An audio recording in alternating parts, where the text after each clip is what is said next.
Proclamação do Evangelho de Jesus Cristo segundo Lucas. Naquele tempo, vieram algumas pessoas trazendo notícias a Jesus a respeito dos galileus que Pilatos tinha matado, misturando seu sangue com o dos sacrifícios que ofereciam. Jesus lhes respondeu: Vós pensais que esses galileus eram mais pecadores do que todos os outros galileus por terem sofrido tal coisa? Eu vos digo que não. Mas se vós não vos converterdes, ireis morrer todos do mesmo modo. E aqueles 18 que morreram, quando a torre de Siloé caiu sobre eles, pensais que eram mais culpados do que todos os outros moradores de Jerusalém? Eu vos digo que não. Mas se não vos converterdes, ireis morrer todos do mesmo modo. E Jesus contou então esta parábola. Certo homem tinha uma figueira plantada na sua vinha. Foi até ela procurar figos e não encontrou. Então disse ao vinhateiro: Já faz 3 anos que venho procurando figos nesta figueira, e nada encontro. Corta-a. Por que está ela inutilizando a terra? Ele, porém, respondeu: Senhor, deixa a figueira ainda este ano. Vou cavar em volta dela e colocar adubo. Pode ser que venha a dar fruto. Se não der, então tu a cortarás.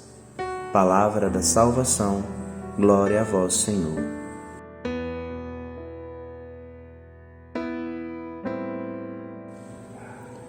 Paz e bem, caríssimos irmãos e irmãs. Celebramos hoje o 3º domingo da Quaresma. No primeiro domingo, falamos sobre a fé do povo de Israel no único Deus. O povo fala de sua relação com Deus não através de um credo formulado e bem construído, mas de narrativas do poder libertador do Senhor em sua história. No segundo domingo, fomos convidados a viver a fé gratuita e despojada de Abraão, mas também uma fé que se abre à escuta de seu Filho Jesus.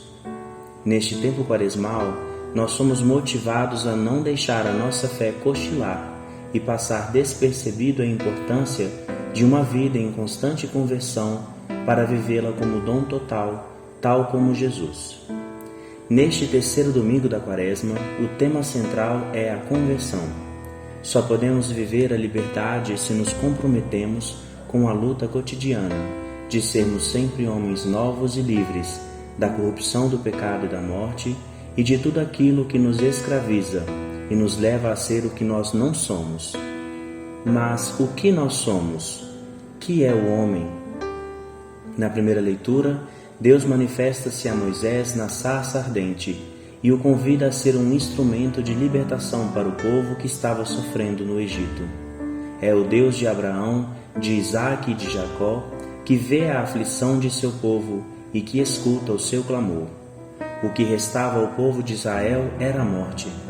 A dor de seu povo faz com que Deus rompa o seu silêncio e se manifeste ao seu servo Moisés como um Deus de relação, preocupado com a vida de seu povo.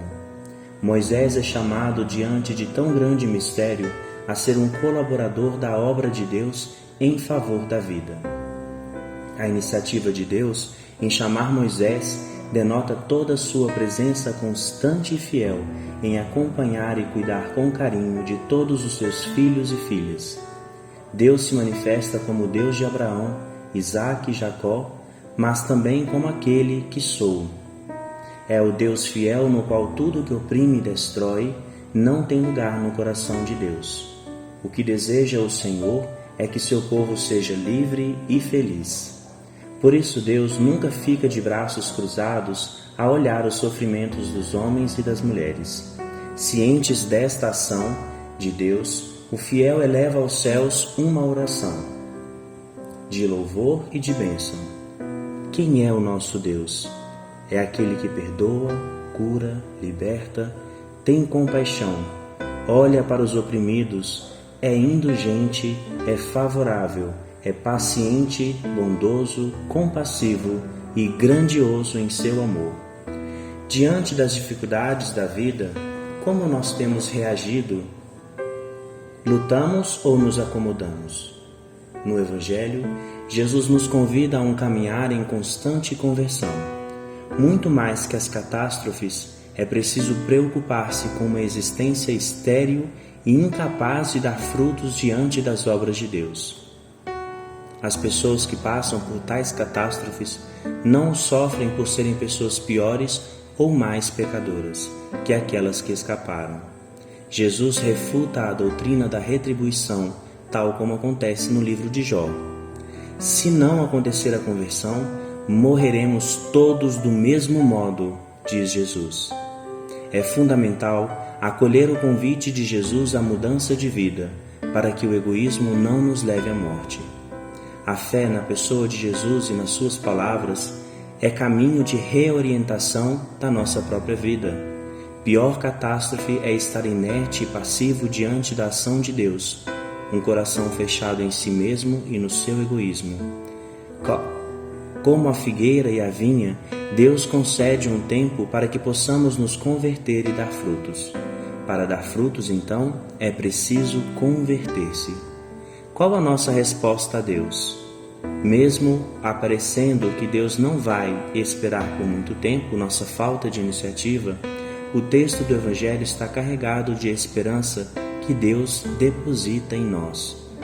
Deus espera que a nossa resposta seja positiva. O caminho de conversão deve ser uma constante na vida de quem crê. São Paulo, na segunda leitura, adverte aos coríntios sobre a humildade como a abertura a Deus e ao seu projeto, de modo a não caírem na autossuficiência de acharem que a salvação está garantida. A salvação nada pode realizar se não houver uma adesão concreta à vontade de Deus e ao seu santo modo de operar. Esta afirmação de São Paulo nos livra da falsa compreensão dos ritos e dos sacramentos como algo mágico.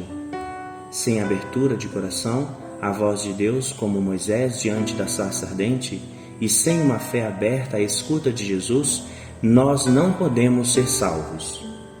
Não devemos confundir a paciência de Deus com a indiferença e vivermos uma vida descomprometida e desenfreada. Deus é aquele que é, Deus presente e atuante na história dos homens. Quem somos? Nós somos então destinatários do amor transbordante de Deus, convidados a participar nesta história de misericórdia com um olhar aberto às necessidades dos pobres, dos sofredores, de todos aqueles que estão à margem da sociedade. Dê-nos, Senhor, a graça de manifestar em nossa vida o que nós celebramos então neste sacrifício. Amém. Oremos. Ó Deus, fonte de toda misericórdia e de toda bondade, vós nos indicastes o jejum, a esmola e a oração como remédio contra o pecado. Acolhei esta confissão de nossa fraqueza, para que, humilhados pela consciência de nossas faltas, sejamos confortados pela vossa misericórdia. Por nosso Senhor Jesus Cristo, vosso Filho, na unidade do Espírito Santo. Amém. Paz e bem.